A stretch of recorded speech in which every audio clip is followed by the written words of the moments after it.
Welcome to SPAC 2021. It's been quite a year to get here, but I'm glad to see everyone's been able to, who can make it, made it. And definitely thanks to the SPAC team for all the hard work making this virtual event possible. I can't imagine how much effort and things they had to figure out to go over to a full virtual event.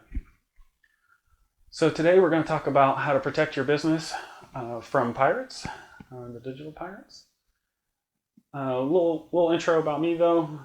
I'm Stuart Eaves. I'm VP of Engineering at ImageQuicks and PhotoLinks. I joined ImageQuicks back in 2018. It's been an exciting ride, joining forces with PhotoLinks, and it's been really cool. A long time ago, I went to ECPI and studied network security and management, and then became a full-time software engineer a few years later after some IT gigs. And really, I haven't looked back. So enough about me, let's dive right in. The high seas of the internet are full of pirates, and their bounty is your data. But you might ask, why would they be out to get me? Well, your business makes money from your data. It creates value for you, but it also could create value for pirates too. The internet is huge. How can they find me, you might ask? Well, in 2019, there were 348 publicly disclosed school incidents. That's 3 times more than 2018. In this chart, we can see the type of incidents that happened. We can see that the vast majority are unauthorized disclosures, as they call it, aka a data breach. We can see that other super common ones are ransomware and phishing. A lot of these, we're going to talk about things today that can help mitigate some of that. In 2020, it's definitely no better. Baltimore, Houston, Las Vegas, and many other school districts have been attacked by ransomware or have had a data breach. Vendors with student information, also common targets. If you go to the website like referenced here, you can just see all these different events. It's wild. The thing is, these attacks aren't just annoying. They are not just bad. They can have serious impact to your bottom line. Some small things are as little as 50,000.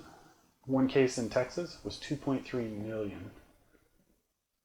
So we can see that this trend is kind of going the wrong way. And we can see, here's some charts that we're going to go over that show this trend. First, we're going to talk about the publicly disclosed data breaches in the United States. Now, this doesn't include all the data breaches. This doesn't include all the foreign data breaches, just in anything worldwide.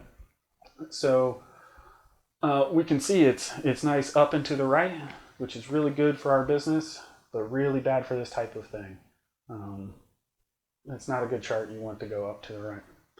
In this one, this is a chart of the National Vulnerability Database. And what we can see here is this database tracks the known security issues within certain pieces of software. This includes like Microsoft Windows, various things, Word, all that kind of stuff. And so we can see that just the number of publicly disclosed and assigned incident, security holes are just skyrocketing in the last few years. Which is interesting that it correlates to the data breach chart. So I think the conclusion to be made here is that labs and studios are not immune to this trend. So what are some things we can do? I mean, we can't just be hopeless little ships in a big old sea full of pirates. That's right. So we're going to go over 7 things. And the first one is really simple. It's use strong, unique passwords. This, use complex passwords, try to use non-dictionary words or generated passwords, use different passwords on different sites. This is, the common case of your Facebook password is the same as your bank. You don't want to do that kind of stuff, especially for the more sensitive systems. We really want to make sure we use stronger passwords. And then there's also multi-form or 2-form authentication, such as SMS or a little authenticator app, like Google Authenticator. And so some of the tools we can use to help do that are, everyone probably knows about LastPass or their Chrome password manager. LastPass does have a corporate plan, so it can be a little better for larger control over your organization. A fun one that I like to use is the passwordgenerator.net. There's lots of rules you can apply to generate a crazy password that you'll never remember, so you'll definitely want a password manager to help do that. And then Authy is a good alternative to like your Google Authenticator.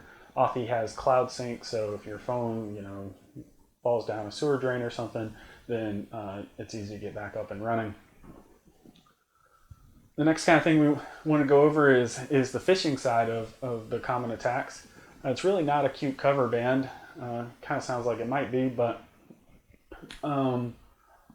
we've all heard of like the Nigerian print scam, but they're getting more sophisticated right now. They're using your coworkers, they're using your family, they're using your friends. There's all this information out there about you, so they're just going to try to figure out whatever they can do to confuse you the easiest. And so they're trying all kinds of things these days.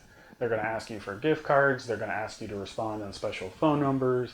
Oh, I changed my email to some random Gmail. They're just going to have awkward asks. So there's some simple tests that we can apply here. First, look at the email address, not just the sender name. It's not overly difficult to have a different sender name for these guys. So double check the email. It's a little harder to fake that. So you'll see like random generated Gmail addresses and things like that. If you know a person and they're asking something really weird, you could verify that with them through another means. So reach out to their phone number that you know, hit them up on Slack or Teams, maybe use your corporate email with an email in your contact list, but don't just simply reply to something that seems really off and awkward. And the basic principle here is anything suspect, it likely is. Cool. The next one here is keeping your systems up to date. About a third of all of these cyber incidents happen due to out-of-date systems. So part of it is not ignoring your Windows update every time. Software updates include the security fixes that are probably about to be disclosed in that national vulnerability database. Well, the good guys use that to help scan systems, but the bad guys use it to help know what to look for. So if you're out of date, something that could have been made public about a known issue could now be a problem for you. Those security and software updates, especially for your Windows, etc., have those fixes. And another important one is, I know this can be tough. It's really easy to have like an old computer that's done the same thing year after year after year. But you really want to be careful with knowing the end of life of each system. A good example is Windows 7 got end of life in January 2020. Now, another study showed that one of the most famous ransomware attacks was 98% on Windows 7. And there, you see the correlation. It was closer to the end of Windows 7's life, but it still had all these holes. They couldn't get everything in there.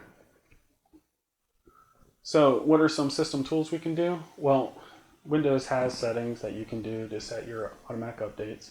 If you're in a bigger network, you can set your group policies to force updates on certain time, cadences and various things. But really, if you're in a larger network, you're going to want to understand what's out there, and you're going to need some kind of tool to help audit your system to go look at all your network assets, what's out of date and what's not. So this is a little bit of a list of, there's dozens of these. They all have various prices. But these are tools that you can run in your network to go see what's out of date and what different types of software are out there. Another one is about restricting user access. This one isn't about a lack of trust, but this one's more about reducing the surface area in case of a problem. So you really can't exploit permissions if the user doesn't have them. It's pretty straightforward. So when I look at how to restrict users, that's an interesting question. How I try to do it is I try to map like a business function over to a user role or user group, depending on whatever system we're trying to work on. And that way, for this type of position, they have a common access for what they need, and they don't get access for the things they don't.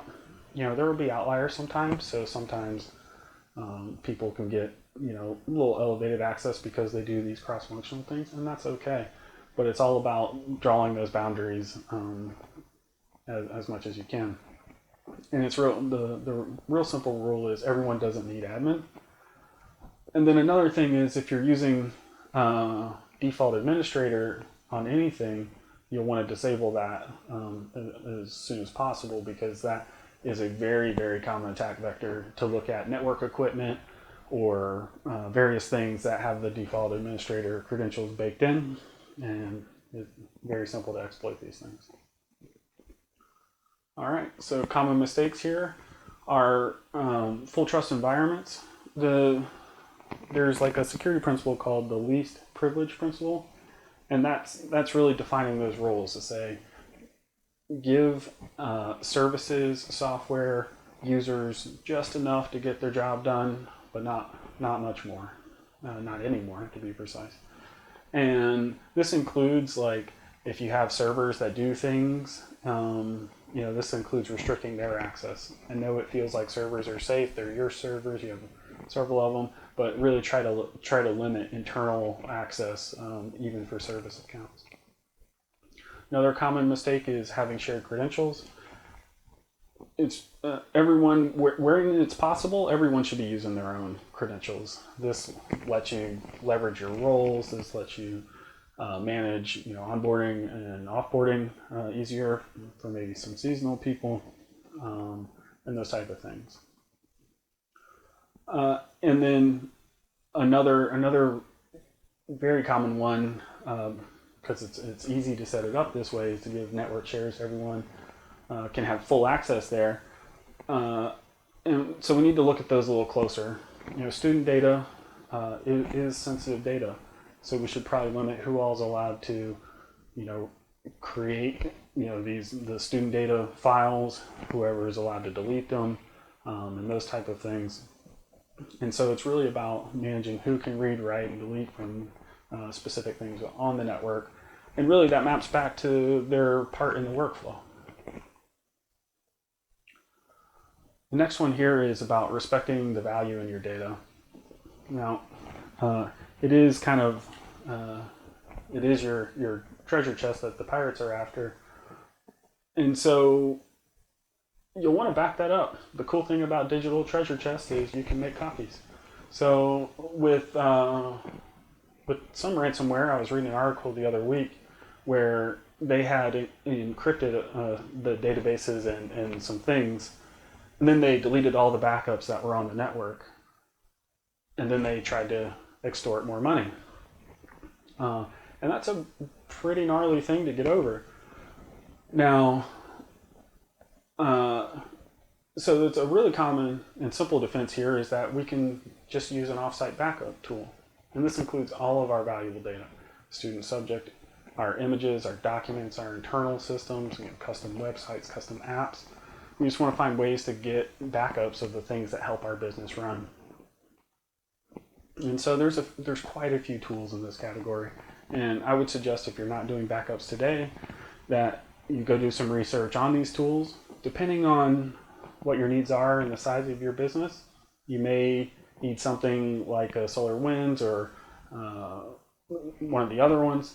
And so, but if you're a one person shop, then maybe just having Google Drive as your primary backup works for you. But whatever the case is, however you run, it's all about protecting that sensitive data that creates value for you in case there is any incident. And so another really simple one is protecting data transfer. Now this doesn't apply to everyone, but if you are running any kind of hosted servers or hosted apps, we'll want to look at how we can encrypt all that traffic. And so If you're using a website, it should be using HTTPS.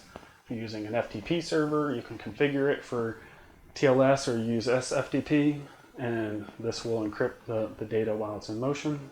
If you have your own SQL server, you can turn on TLS there, and those type of things.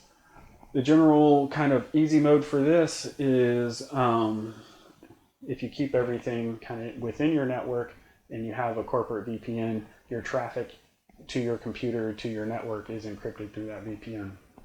So VPNs are a good solid tool to help protect your business, even if the services in your inside your network are also encrypted. So what are some encryption tools that can help us out here? Well, if you have hosted apps, and most of them have some kind of free SSL available. In Amazon, this is like Certificate Manager. Azure and Google and all those have something similar. If you're handling your servers or your FTP or whatever in-house, you can always use Let's Encrypt to go get some TLS and SSL certs for free. And if none of those options really work for you, you can use a self-signed certificate. It might cause a warning, but it's better than not using any encryption at all. All right, and the last one here is about protecting your network. So network design is key. It depends, again, on your organization, how many studios, maybe you have multiple locations, those type of things. All this kind of makes this a little bit more complex, but I'll try to isolate it down into some really, I'll try to boil it down into some points here.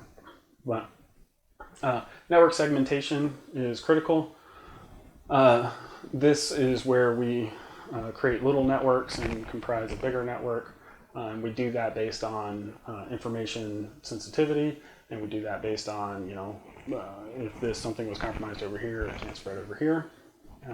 And some of that can't spread is achieved through having firewalls internally and externally between those network segments. And then, of course, for use a VPN, if you're trying to get into any kind of internal tooling, that is way safer than just exposing machines to the internet. If you don't need to, don't expose it to the internet, VPN in. So here's a little diagram of this. This is just a sample diagram. It can get simpler, it can get more complicated, it all depends on your business. But really, again, this is kind of to demonstrate that different things belong in different buckets and that they are isolated, and therefore the attack surface is reduced as well. There are some things here, a little plug for my favorite small business networking equipment, and that's the Ubiquity suite. They have a security gateway for smaller setups and larger setups that can do this type of segmentation and firewalling and VPN. So that's a lot of information. Where do we start? Know your systems is really the key here. So we want to ask ourselves quite a few questions, like what workstations and servers are on the network, what software is installed on those things, what other cloud vendors or just software vendors in general are we using, who's responsible for administering those systems, like the power users of those systems, and understand where and what things need access to your system, your sensitive information like subjects, data. Also, kind of easy mode here is just use a SaaS vendor wherever you can. Don't host your own email server. Go use Google for Business or Microsoft 365. They'll help you with that. They also provide the advantage of single sign-on, which we didn't talk about, but that's another good way to kind of build out your security posture. Also, when you're doing file sharing, I like to look at these other vendors. Some of them are HIPAA compliant, so they're safe to send medical records over. Some aren't, so Depending on your security requirements, you could look at Dropbox or Box, even OneDrive or ShareFile, and those type of things. When you're sharing this information with the schools, this is a much safer way to do it than, say, building your own server and all that kind of stuff. And then if you host your own website or you have custom apps, put those in the cloud. Don't host those servers. It's way easier to manage growth, scale, and security. And so, that can be as simple as somebody hosts your website, or you're controlling all the stuff in your own apps. There's some other options too. If you don't want to spend a ton of time learning about IT and security and those type of things, you can hire a local IT consultant. There's plenty of companies out there that can help you build your network, install the switches, set up the firewalls. They can do the stuff that you may or may not want to do. And then there's also other sites where you can kind of self-educate, like Pluralsight. I'm partial to it because it also does development stuff, but they do also have IT operations as a thing they do. And then lastly, it's all about having that plan about understanding what are some security things we can change and what are kind of the outcomes that we wanted from those changes. And ideally, we can take baby steps to get there. It's way easier to do an evolution than a revolution. And so, in small, tasks really build up over time. I understand that, there's a lot of things that are out there that have been running for a long time. They're really hard to change. So one of the easiest ways to start your security posture is to do a new thing for new work, a new project, a new this. Find these barriers and these like cadences in your business where you're trying something, and then try to be more secure during those times. We don't ever want to forget the old things, because that's where a lot of issues creep in from a security viewpoint. But sometimes those take a lot longer than to get something right out of the gate. And then with security, it's difficult because things change so often. And so, my kind of suggestion is every year go through and make sure that your systems are up to date. You go through the same audit process that I kind of mentioned, understand what servers, what software, what users, etc. What roles, did anything change? Sometimes it's really easy to get caught up in season and then just say, this user was having a problem uploading their images to our file server. Well, just give everyone access. I get that those moments happen, so this is about creating a cadence that allows you to go back and make sure that you can clean those things up. And then lastly, improvement's always a journey.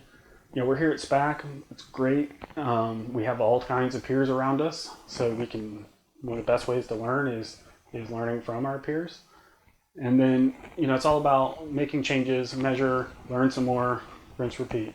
So we call that the build, measure, learn loop.